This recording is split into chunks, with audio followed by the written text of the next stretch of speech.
Welcome po dito sa ating channel ang Biyahe Komida. June 20, 2026. Sigabo, Someone, Someday mapapanood sa TV5 sa ilalim ng bagong ABS-CBN deal.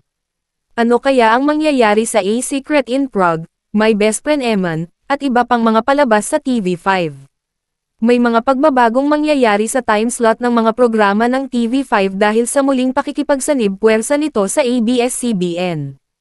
Opisyal na mag-uumpisang mapanood sa kapatid network ang Coco Martin's Sigabo, ang action-drama primetime series na pinagbibidahan nina Coco Martin at Julia Montes, sa June 22, 2026.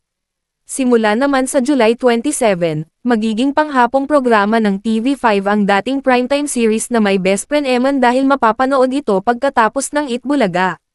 Kung hindi magbabago ang plano, ang Someone, Someday ang matutunghayang programa, kasunod ng Sigabo.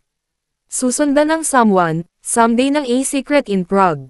Ang Someone, Someday ang romantic drama series na pinangungunahan nina Catherine Bernardo, James Reid, at Maha Salvador. Ang A Secret in Prague naman ang action drama series nina Enrique Hill at Andrea Brillantes na napapanood sa TV5 at sa Netflix. Nakatakda ring ipalabas sa TV5 simula sa August 2026 ang Minute to Win It, ang magbabalik telebisyon na game show ni Luis Manzano. Di umano, ilalagay ito sa time slot ng una sa lahat, ang mid-primetime newscast ni Jiggy Manikad. Sa mga programa ng TV5, ang Face to Face with Ate Coring ni Corina Sanchez ang unang mapapanood sa ABS-CBN platforms.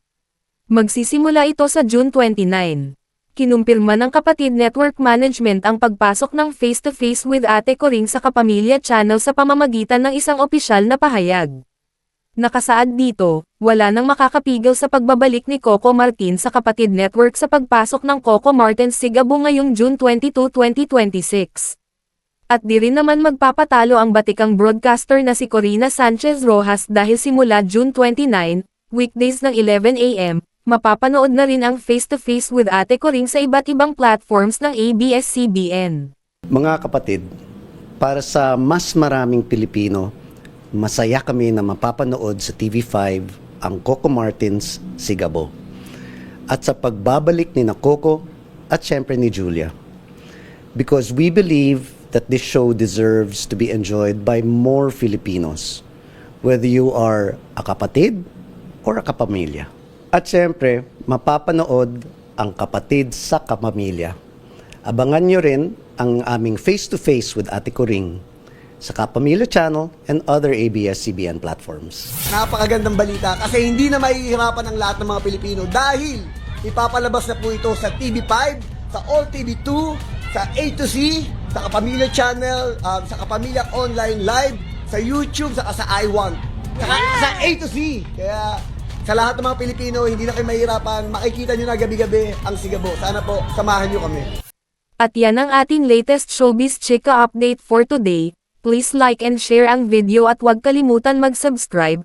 I-click ang notification bell for more Showbiz Chika updates at suportahan po ang ating Facebook page. Maraming salamat sa lahat ng nag-subscribe indeed. Magandang buhay sa lahat.